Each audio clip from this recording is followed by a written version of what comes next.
سورہ مبارکۃ الفاتحہ۔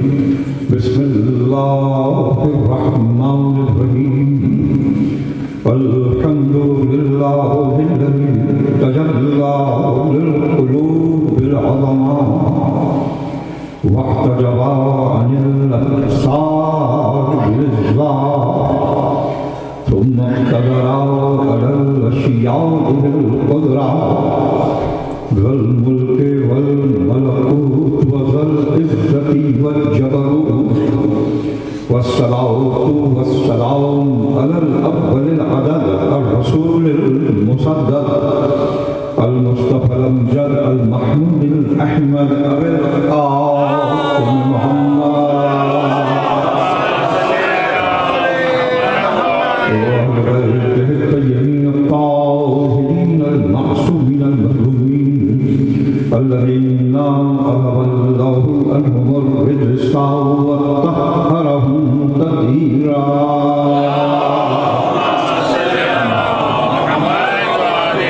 أما بعد فقد قال الله سبحانه وتعالى بسم الله الرحمن الرحيم وعنده مفاتيح الغيب لا يعلمها إلا هو وما في البر والبحر وما تسقط من ورقة إلا يعلمها ولا حبة في ظلمات الأرض لا رطب ولا يابس إلا في كتاب مبين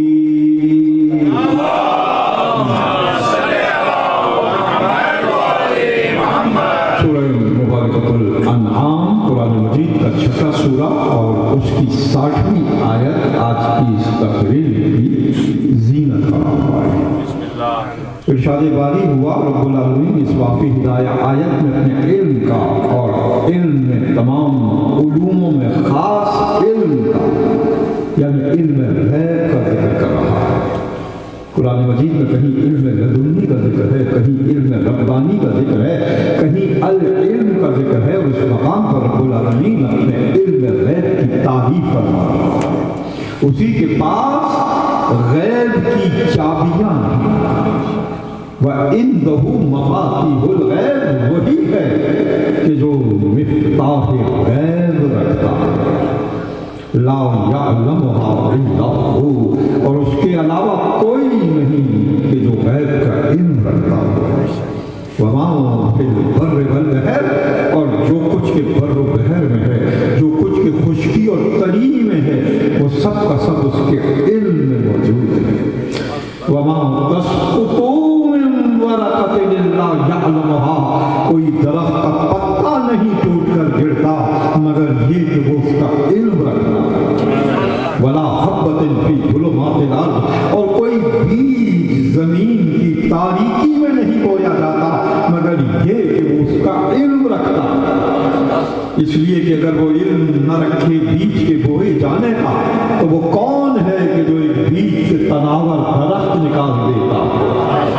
کوئی بیج نہیں زمین کی تاریکی میں بویا جاتا مگر یہ وہ اس کا علم رکھتا ہے۔ اور ان تمام باتوں کا خلاصہ کیا، لا رطب ولا یابس الا فی کتاب مبین، کوئی خشک نہیں، کوئی تر نہیں کہ جس کا ذکر اس نے کتاب مبین میں نہ کیا۔ کوئی خشک نہیں، کوئی تر نہیں مگر یہ کہ جس کا ذکر اس نے کتاب مبین میں نہ کیا ہو۔ یہ سورہ انعام کی 60ویں آیت ہے، 60واں چھٹا سورہ ہے قرآن مجید کا، کہ جس میں رب العالمین نے علم غیب کی نسبت دی اپنی ذات کی طرف یہ کہہ کر کہ میرے علاوہ کوئی غیب کا علم نہیں رکھتا۔ اور یہ کہنے کے بعد سورہ انعام میں ارشاد فرماتا ہے، سورہ نساء میں 147ویں آیت میں ارشاد فرماتا ہے کہ ما کان اللہ لیطلعکم اللہ کا یہ طریقہ نہیں, اللہ کا یہ دستور نہیں کہ وہ تم میں سے کسی کو غیب کا علم عطا کرے. اللہ کا یہ طریقہ نہیں, اللہ کا یہ دستور نہیں کہ وہ تم میں سے کسی کو غیب کا علم دے. وَلَٰكِنَّ اللَّهَ يَجْتَبِي مِن رُّسُلِهِ مَن يَشَاءُ. ہاں جب اللہ چاہتا ہے کہ وہ کسی کو غیب کا علم عطا کرے, اپنے رسولوں میں کسی کو چن لیتا. سبحان اللہ, صلی اللہ محمد وعلی محمد. جزاک اللہ.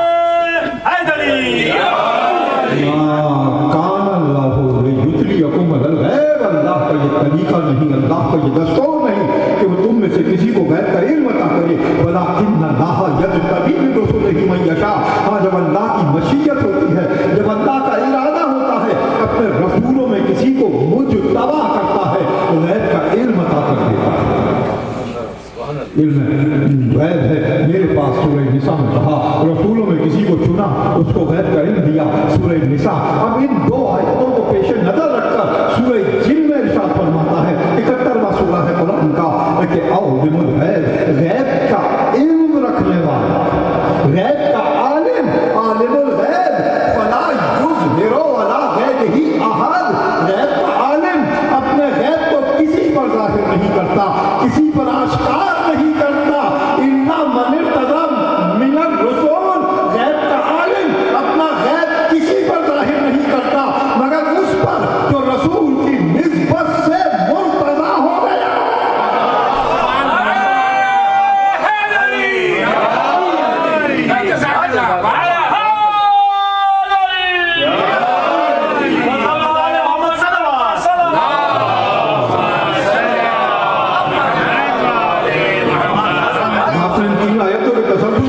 سورہ انعام میں ارشاد فرمایا علم غیب میرے پاس ہے.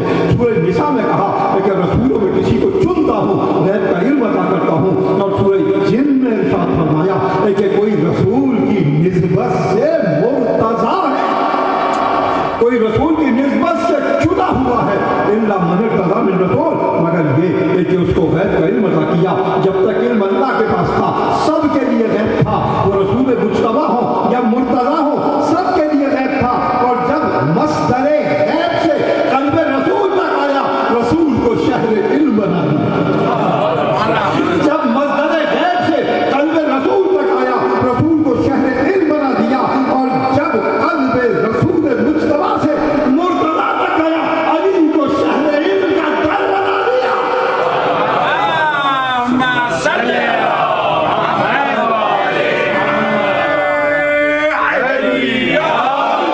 محمد آل محمد بلندر صلوات.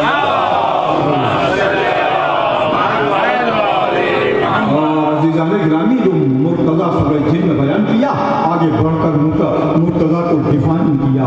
فَإِنَّهُ, یہ جو مرتضی ہے, يَسْلُكُ مِن بَيْنِ يَدَيْهِ وَمِن خَلْفِهِ رَصَدًا. یہ جو مرتضی ہے یہ علم کا ایک تسلسل رکھتا ہے, علم کی ایک سبیل رکھتا ہے, علم کا ایک تعلق رکھتا ہے, اپنے آگے بھی اپنے پیچھے بھی رسول مجتبی سے علم کو لیتا ہے اور ذریت طیبہ میں منتقل کر دیتا ہے.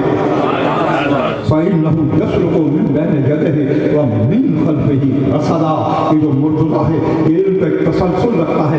یہاں بھی لفظ رصد ہے, سپلائی ہے اس کے پاس علم کی, رسول مجتبی سے لیا اور ذریت طیبہ کو عطا کر دیا. اور عجیب و غریب بات یہ ہے کہ آخری سیکنڈ لاسٹ آیت تھی جو سورہ جن کی, اور آخری آیت اس مقام پر سورہ جن ختم ہو گیا. اور بظاہر اس کا کوئی ربط نہیں اگلی آیت سے, مگر اس مقام پر یہ ختم ہوا. سورہ جن کی آیت دور پڑھنے مجھے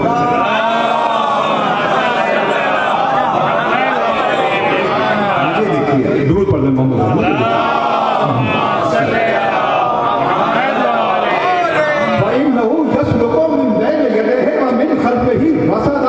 یہ جو مرتضی ہے یہ ان کی ایک رسد رکھتا ہے, یہ ایک سپلائی رکھتا ہے. یہ سیکنڈ لاسٹ آیت تھی مگر آخری آیت اس مقام پر ختم ہوئی.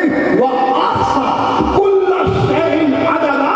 اس رب نے ہر شے کو عدد میں قید کر دیا. قرآن کے رازوں کو دیکھیے, قرآن کے علم کو دیکھیے.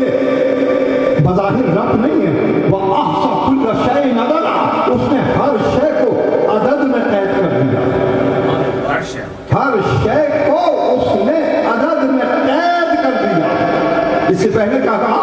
یہ مرتضیٰ ہے جو علم کی ایک رسد رکھتا ہے، علم کی ایک سپلائی رکھتا ہے، اپنے پیچھے بھی اپنے آگے بھی۔ یسلکو لفظ سلک سے نکلا، سلک تسبیح کے دانوں کی ترتیب کو کہتے ہیں، سلک تسبیح کے دانوں کی ترتیب کو کہتے ہیں، یعنی جو مرتضیٰ کے بعد اس علم کے وارث ہیں وہ مسلسل ہیں، وہ مسلسل ہیں، اور اس نے ہر شے کو عدد میں قید کر دیا۔ وہ جو مرتضیٰ کے بعد ان کے وارث ہیں ان کا بھی ایک نمبر ہے، ان کا بھی ایک عدد ہے، اور اللہ نے اس عدد کو بارہ میں قید کر دیا۔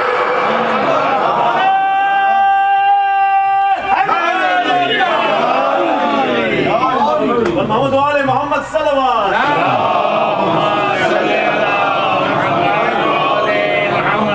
اس مقام پر تھوڑی سی گفتگو کروں گا، مگر آج کی تقریر کا میرا زیادہ تر حصہ سرکار کے وفا علمدار کربلا غازی ابو الفضل عباس علیہ السلام پر مبنی ہوگا۔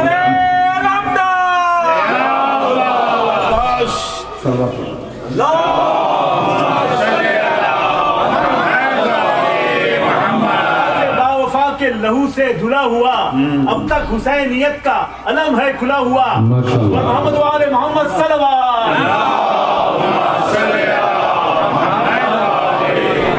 تھوڑی سی گفتگو کرنا چاہتا ہوں، اور سامعین میں بھی اور نوجوانوں میں بھی اور ان دوستوں میں ان نقطوں کی زیادہ قدر ہوتی ہے کہ جو میں قرآن اور سائنس کے حوالے سے پڑھتا ہوں۔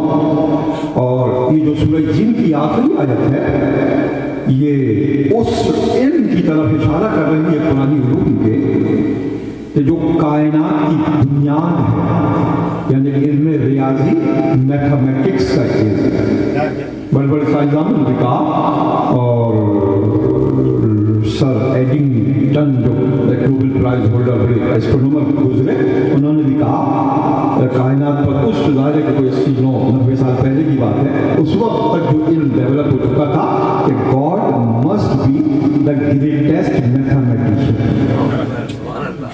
اللہ سب سے بڑا علم حساب کا جاننے والا یا کریٹ کرنے والا، اس لیے کہ اس کائنات کے ذرے ذرے میں وہ نظم ہے، وہ بیلنس ہے، وہ حسابی نظام ہے، جو اس بات کی دلیل ہے کہ اس کائنات کا خالق حساب کا سب سے بڑا علم کریٹ کرنے والا ہے۔ اس لیے کہ اس کائنات میں علم کی بنیاد میتھمیٹکس ہے، پہلی لیئر علم کی دور پر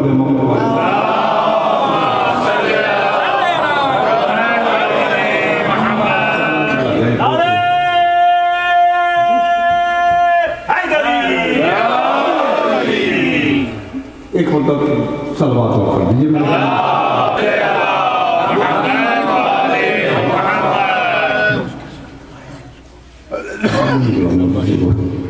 محمد وآل محمد صلوات۔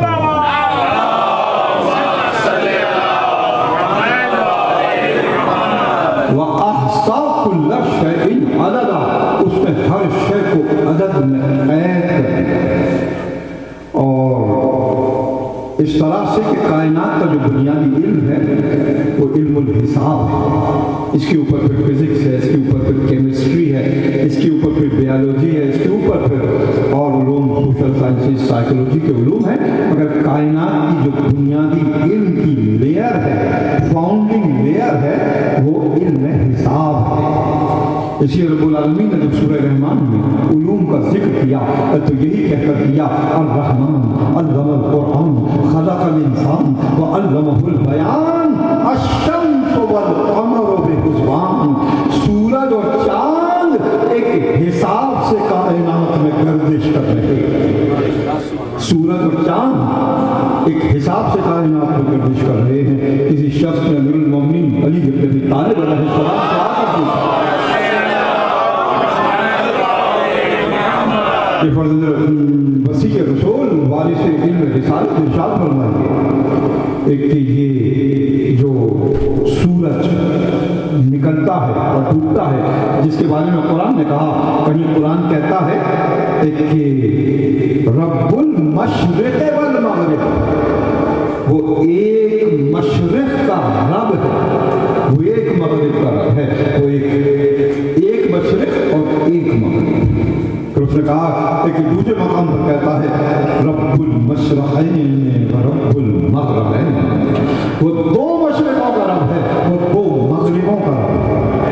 اور تیسرے مقام پر کہتا ہے رب المشارق والمغارب، وہ بہت سے مشرقوں کا رب ہے، وہ بہت سے مغربوں کا رب ہے۔ کہیں پر ایک مشرق اور ایک مغرب کا ذکر، کہیں پر دو مشرق اور دو مغربوں کا ذکر، اور کہیں پر بہت سارے مشرقوں اور مغربوں کا ذکر۔ اس نے کہا کہ یعنی قرآن مجید کی 3 آیتوں نے مجھے کنفیوز کر دیا۔ امام نے کہا کہ یہ بات نہیں، رب المشرق والمغرب جہاں کہا وہ ایک مشرق اور ایک مغرب کا رب ہے۔ یہ وہی سورج ہے تو دیکھتا ہے، مشرق سے نکلتا ہے، مغرب میں ڈوبتا ہے، مگر جب موسم بدلتا ہے، جب سیزن بدلتا ہے، جب ونٹر سے سمر یا سمر سے ونٹر آتا ہے تو سورج الگ ہٹ کر نکلتا ہے، اپنے مقام کو چھوڑ کر نکلتا ہے اور الگ مقام پر غروب ہوتا ہے کرسپونڈنٹلی۔ تو اس طرح سے گرمی اور سردی کے سورج کے نکلنے کے 2 افق قرار پائے، اسی طرح سے ڈوبنے کے 2 ہورائزن قرار پائے۔ یہ رب المشرقین اور رب المغربین۔ مگر اسی کے ساتھ پھر قرآن نے وہی تکرار کی، فَبِأَيِّ آلَاءِ رَبِّكُمَا تُكَذِّبَانِ، اے دونوں جھٹلانے والوں، اپنے رب کی کن کن نعمتوں کا انکار کرو گے؟ پوچھنے والے نے پھر پوچھا کہ یہ مشرقین اور مغربین کے مابین یہ نعمتیں کیا ہیں کہ جن کا انکار انسان کی طرف اشارہ کر کے قرآن کرتا ہے؟ امام نے کہا کہ جب سورج دوسری طرف سے نکلا یعنی بدل کر نکلا، ہورائزن کو الگ ہٹ کر نکلا، یعنی سیزن بدلا، موسم بدلے، سیزن اور موسم کے بدلنے کی وجہ سے نباتات بدلی، گروتھ بدلی، نئے پھل آ گئے، نئی سبزیاں آ گئیں، نئی اجناس آ گئیں، اسی سے تجارت کے راستے چلے، جہازوں شپس چلے، دنیا میں اسباب معیشت کے راستے کھلے۔ تو مشرقین و مغربین کے مابین اللہ کی نعمتوں کا سلسلہ ہے کہ جن نعمتوں کو جھٹلانے پر اللہ سزا کا وعدہ کر رہا ہے۔ محمد وآل محمد صلوات۔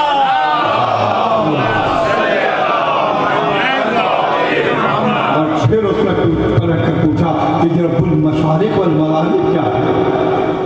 تو ارشاد فرمایا امام نے کہ تو یہ سمجھتا ہے کہ سورج ایک مقام سے نکلتا ہے اور دوسرے مقام پر غروب ہوتا ہے؟ نہیں، آج کے دن یہ دیکھیے گا امیر المومنین کا آج کا جدید علم ہے، اس کو جیولوجی بھی کہہ لیں، اس کو جغرافی بھی کہہ لیں، اس کو ایسٹرونومی بھی کہہ لیں، فلکیات کا علم، جغرافی کا علم پلانیٹولوجی، زمین کا علم اور اسپیس کا علم۔ ارشاد فرمایا کہ تو یہ سمجھتا ہے کہ سورج ایک مقام سے نکل کر غروب ہو جاتا ہے؟ نہیں، سورج آج جس مقام سے نکلا کل اس مقام سے نہیں نکلتا، پرسوں دوسرے دن کے مقامات سے نہیں نکلتا، اس سے اگلے دن پھر الگ ہٹ کر نکلتا ہے، پھر الگ ہٹ کر نکلتا ہے۔ اس طرح سے پورے سال سورج نکلنے کے مقام کو تبدیل کرتا ہے۔ پورے سال میں اس کے 360 مشرق بنتے ہیں، 360 مغرب بن جاتے ہیں۔ رب المشارق والمغارب۔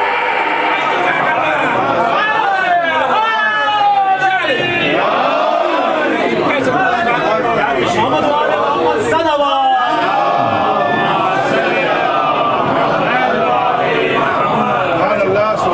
یہ قرآن مجید کے وہ مقامات کہ جن کی تفسیر ائمہ نے بیان کی ہے، اور ان مقامات کو عامت المفسرین نہ تو سمجھ سکے اور نہ سمجھا سکے، اس لیے بجائے یقین کے دلوں میں شک پیدا ہوتے ہیں۔ یہ امام المتقین کے فالوورز ہیں کہ جو یقین کا امام، اس لیے اس کے علم میں شک نہیں۔ اس لیے معصوم نے ارشاد فرمایا کہ اپنے علم کے سورس کو دیکھو کہ کس سے علم لے رہے ہو، کسی گجلے پانی سے لے رہے ہو یا صاف و شفاف چشمے سے لے رہے ہو، چشمہ صافی سے علم کو حاصل کر رہے ہو۔ علم تفسیر قرآن ایک مستقل سبجیکٹ ہے کہ کہیں پوری آیت کی تفسیر امام نے صرف ایک لفظ میں کر دی اور کہیں ایک آیت نہیں، ایک لفظ نہیں، ایک الفابیٹ، ایک حرف کی تفسیر علی 3 راتوں تک کرتے رہے۔ ایک آیت کی تفسیر سے ایک لفظ میں کی کہ وہ یہ تھی کہ الذین آمنوا وعملوا الصالحات وہ لوگ تو ایمان لائے اور جنہوں نے ہمارے صالح انجام دیا فلا نحیینہم حیات طیبہ، جو ایمان لاتے ہیں ہمارے صالح کرتے ہیں ہم ان پر وہی کرتے ہیں یا ہم ان کو زندگی عطا کرتے ہیں حیات طیبہ گزارنے، پاکیزہ زندگی کے گزارنے کی ہم ان کو توفیق عطا کرتے ہیں جو ایمان والے ہیں ہمارے صالح والے ہیں۔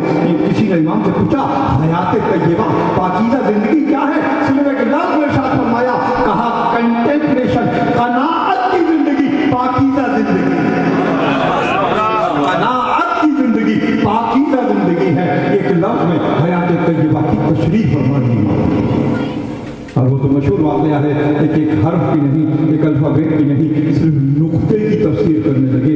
ابن عباس نے کہا کہ 3 راتیں گزری اور عشاء کے بعد بیٹھے، فجر کی اذان کا وقت آ گیا اور 3 راتوں کے گزرنے کے بعد نقطے کی تفسیر ختم نہیں ہوئی۔ اس وقت یہ بھی ارشاد فرمایا، پہلے تو یہ کہا کہ اے ابن عباس اگر میں چاہوں تو سورہ ہم کی تفسیر سے 70 اونٹوں کا بار لاؤں، اگر میں چاہوں تو 70 اونٹوں کا بار لاکھ دوں۔ اور اسی کے ساتھ یہ بھی ارشاد فرمایا کہ ابن عباس قرآن کائنات میں جتنے علوم ہیں، جیسے کہ میں نے پہلی آیت پڑھی، لا رجم ولا یابس الا فی کتاب مبین، کوئی خشک و تر نہیں جو کتاب مبین میں نہ ہو۔ کائنات میں جتنے علم ہیں وہ کتاب الہی میں ہیں، اور جو کچھ کتاب الہی میں ہے اللہ نے سورہ یاسین میں رکھے ہیں، اور یاسین میں بھی اسی لیے حوالہ دیا کہ ارشاد فرمایا وَأَحْصَيْنَاهُ فِي امام مبین، ہم نے ہر شے کو جمع کر دیا امام مبین کے اندر۔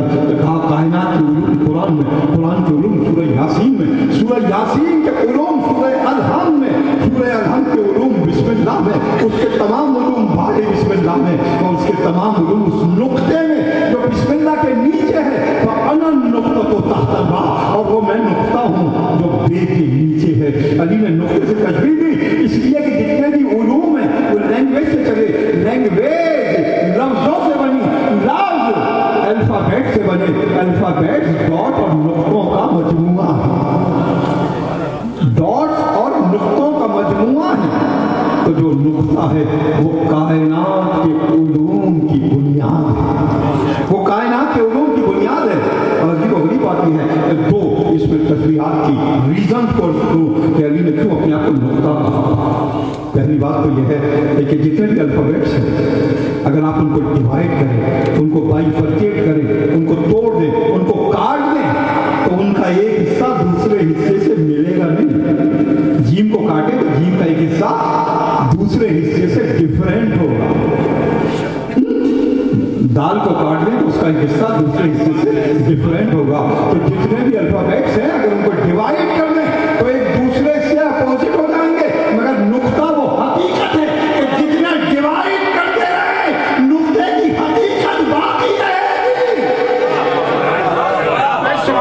نقطہ اپنے مقام پر باقی رہے گا۔ اور دوسرا نقطے سے تشبیہ دی کہ کوئی چیز آپ کے سامنے ہے، آپ اس کی ہائٹ کو بھی دیکھ رہے ہیں، اس کی ڈیپتھ کو بھی دیکھ رہے ہیں، اس کی وڈتھ کو بھی دیکھ رہے ہیں، اس کے کلر کو بھی دیکھ رہے ہیں، اور وہ شے آپ سے دور ہونے لگی، آہستہ آہستہ اس کی حقیقت دور ہوتی گئی، یہاں تک ایک شے زمین پر پلین ہے، ٹیک آف کرتا ہے، اس کے شیپ کو آپ دیکھتے ہیں یا راکٹ کو، آہستہ آہستہ فضا میں بدل ہوا، دور جاتا رہا، یہاں تک کہ حد نگاہ پہ پہنچ کر ایک ڈاٹ اور نقطہ بن کر نگاہوں سے غائب ہو گیا۔ تو علی نے ارشاد فرمایا کہ بظاہر میں انسانوں کے درمیان ہوں مگر میری حقیقت مخلوق کی نگاہوں سے پوشیدہ ہے، میری حقیقت مخلوق کی نگاہوں سے پوشیدہ ہے۔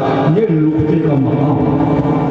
اور بھی اسرار ہے نقطے کے اندر۔ رب الدار مکان کا مالک دروازے کے سامنے محافظ کھڑا ہوتا ہے، اور بے کا نقطہ دیکھیے آپ، بے اور تے اور پے ان میں فرق نہیں رکھ سکتے جب تک کہ وہاں نقطے نہ رکھے جائیں۔ جیم میں، ہے میں اور خے میں آپ ڈفرینس نہیں کر سکتے جب تک کہ ان کے نقطے اپنے مقام پر نہ ہوں۔ تو نقطہ وہ حقیقت ہے کہ جو الفابیٹس کی معرفت کراتا ہے، الفابیٹس کی معرفت کراتا ہے۔ میں نے پرسوں کی مجلس میں عرض کیا تھا کہ میں ان علوم کے سارے سلسلوں کو بیان کروں گا کہ عالم اسلام نے علی کی خلافت کا انکار کیا، مگر اس کے باوجود مجبور ہو گئے کہ کسی نہ کسی انداز میں علی کی عظمت کو بعد رسول بلا فصل تسلیم فضل تسلیم کریں. اور وہ اس طرح سے ایک اسلام میں تصوف کے 4 فرقے ہوئے, فقہ کے بھی 4 فرقے ہوئے, اور علوم کے ہوئے, نقشبندیہ, قادریہ, چشتیہ, سہروردیہ, یہ سارے بڑے بڑے نام جو آپ کو ملتے ہیں, نظام الدین اولیاء, معین الدین چشتی علیہ الرحمہ, خواجہ بندہ نواز گیسودرا, داتا گنجبا, لال شہباز قلندر, اور بڑے بڑے نام جو تصوف کے ملتے ہیں, ان 4 تصوف کے سلسلوں سے ہیں. یہ 4 تصوف کے سلسلے جنید بغدادی تک آتے ہیں. جنید بغدادی شاگرد ہیں سری سختی کے, سری سختی شاگرد ہیں معروف ترقی کے, معروف ترقی دربار ہیں امام علی ابن موسیٰ رضا علیہ السلام.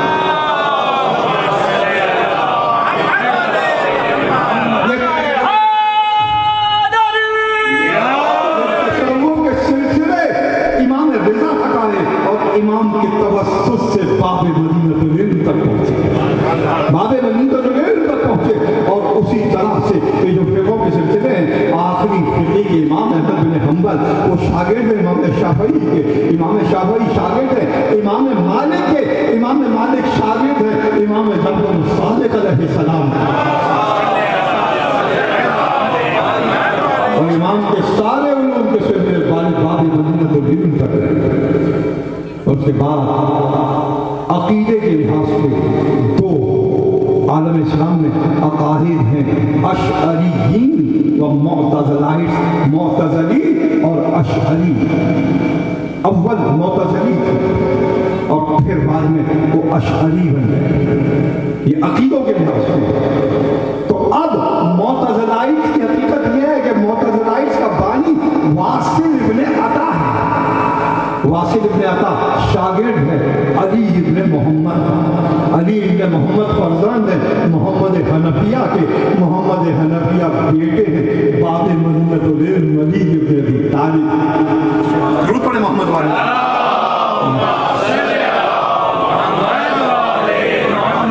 معتزلین کا سلسلہ بھی امیر المومنین سے آ رہا ہے واصل بن عطا تک. اسی واصل کے شاگرد ہیں جن کا نام ہے درود پڑھیں محمد والے.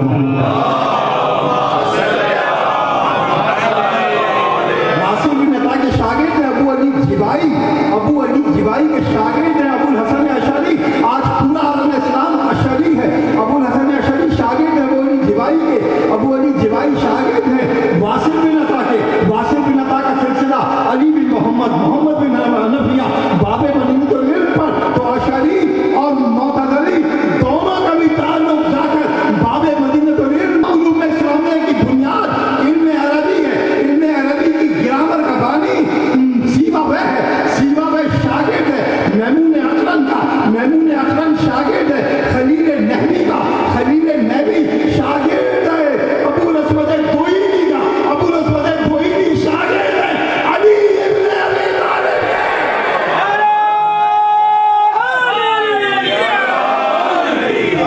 محمد آل محمد صلوات.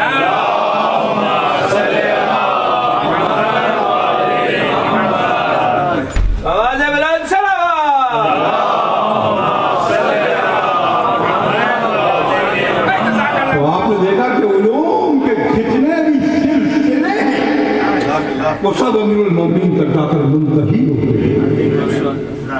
اور اب اس مقام تک پہنچے اور میں 2 سائٹس کے درمیان ایک برج بنانا چاہتا ہوں ان اشعار کو. اور شاعر نے اس حدیث سے استفادہ کیا. اس حدیث پر میں گفتگو کر چکا ہوں, اس کی ڈفرینٹ لیئرز پہ علوم کی گفتگو کر چکا ہوں. وہی مشہور حدیث امام حسین علیہ السلام کے فضائل میں ہے کہ حسین مجھ سے ہیں اور میں حسین سے ہوں. شاعر کیا کر رہا ہے کہ حضرت ابوالفضل عباس اور امیر المومنین نے مقارنہ کرا. مقابلہ نہیں, مقابلہ سامنے لانا, مقارنہ قریب لانا. آج آپ بیدار ہیں, زندہ و بیدار رہیں گے. آپ نے مقابلے اور مقارنے کا فرق جانا. مقابلہ سامنے لانا, مقابل میں لانا. مقارنہ قریب سے لا, قریب لانا. ان کے علم کی نمود علی، ان کے علم کی نمود بدر سے تا نہروا، علی کا علم، ان کے علم کی نمود بدر سے تا نہروا، سائے میں جس کے روا دین رسالت ماں،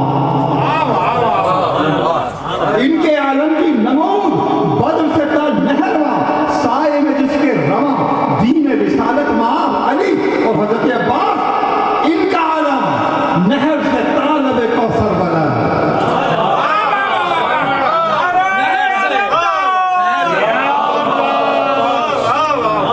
ان کے علم کی نمود علی بدر سے تا نہروا، سائے میں جس کے روا دین رسالت ماں، ان کا علم نہر سے طالب کوثر بلند، سائے میں جس کے جمع بخشش روزے حساب، سائے میں جس کے جمع بخشش روزے حساب، ان کے معلم رسول، ان کے معلم رسول جن سے جناب حسین، ان کے معلم رسول جن سے جناب حسین، ان کے معلم حسین جن سے رسالت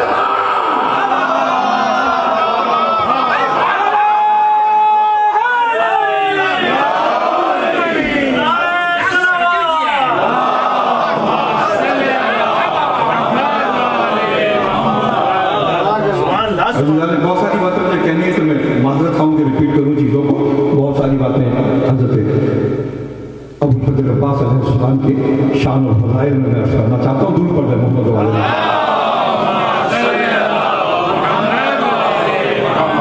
اور ایک حقیقی واقعے سے میں آغاز کر رہا ہوں اس بات کا، اور یہ گزٹ میں انڈیوائیڈڈ انڈیا کی گزٹ میں 1941 کا واقعہ ہے، جو گزٹ میں سرکاری ڈاکیومنٹس میں موجود ہے، اور برٹش انڈیا آفس لائبریری میں موجود ہے، اور میرے پاس بھی اس کے دستاویز موجود ہے، اس لیے کہ میرے آبا و اجداد کی اسٹیٹ جو بھرتپور اسٹیٹ میں تھی، مقام تہرسا، وہاں یہ واقعہ ہوا 1941 میں۔ ہندوؤں کی ریاست تھی، کثرت سے ہندو تھے 90%، اور 10% مسلمان ہوں گے، ان میں 5% یا اس سے بھی کم سادات کی بستی تھی، اور فیمائن آیا، قحط آیا، ڈراؤٹ آیا، اور اتنا زبردست ڈراؤٹ آیا کہ ساری نباتات اور جانور بننے لگے اور بارش نہیں ہوئی۔ تو ہندوؤں کے یہاں بھی ایک سیویلائزیشن میں ایک کلچر ہے جس کو وہ ہون کہتے ہیں، کچھ صدقے دینا یا کچھ قسم کی ان کی عبادات، انہوں نے ہون کہ بارش ہو، مگر بارش نہیں ہوئی۔ اس کے بعد مسلمانوں نے جو اس ایریے کے تھے، انہوں نے تو مشہور نماز استسقاء، بارش ہونے کی نماز کو پڑھی، مگر نماز استسقاء سے بھی بارش نہیں ہوئی۔ کبھی کبھی اللہ یہ چاہتا ہے کہ میرے براہ راست حوالے سے نہیں، میرے محبوب بندوں کے حوالے سے پکارا ہے۔ تو اب جو سادات کی بستی تھی وہاں، جو شیعہ اہل بیت تھے، انہوں نے اس ریاست کے ریزیڈنٹ جو تھا ان کا کمشنر، اس سے کہا انگریز سے کہ ہمیں بھی اجازت دی جائے کہ ہم مجلس کریں اور جلوس سے علم مبارک حضرت ابو الفضل عباس لے کر نکلیں۔ انہوں نے کہا کہ کوشش کرو، سب کی ضرورت ہے، یہ ہندو بھی کر سکے، عام مسلمان بھی کر سکے، تم بھی کوشش کرو۔ تو تاریخ کہتی ہے کہ 1941 جون کا مہینہ، گرمی کا مہینہ، امام بارگاہ جو تھی سینٹرل سادات کی بستی تھی، وہاں مجلس اعزا ہوئی، اور مجلس اعزا کے بعد جلوس نکلا اور ہمیں حضرت ابو الفضل عباس ہاتھ میں لے کر نکلے، وہی پانی لے کر شہر کی گلیوں اور بستی کی تمام شاہراہوں سے گزرتے ہوئے شہر سے باہر نکلے، اور کربلا جہاں تعزیے دفن کیے جاتے تھے وہاں تک پہنچے، مگر ابھی تک بارش نہیں ہوئی۔ پہلے جلوس نعرے پڑھ رہے تھے، ماتم کر رہے تھے، بارش ابھی تک نہیں ہوئی۔ اہل جلوس نے اعلان کیا کہ جب تک بارش نہیں ہوگی ماتم نہیں ہوگی، جب تک بارش نہیں ہوگی۔ میں ابھی اگرچہ کہ بظاہر ایک روایت کو بیان کر رہا ہوں، لیکن اس سے میں ایک لاجیکل استنباط کروں گا، ایک لاجیکل استنباط کروں گا، ایک منطقی نتیجہ نکالوں گا۔ منطق آپ ہمیشہ کہتے ہیں اس بات کو، منطقی نتیجہ نکالوں گا۔ عزیزان گرامی، اہل جلوس نے اعلان کیا کہ جب تک ماتم نہیں بند نہیں ہوگا، جب تک کہ بارش نہیں ہوگی،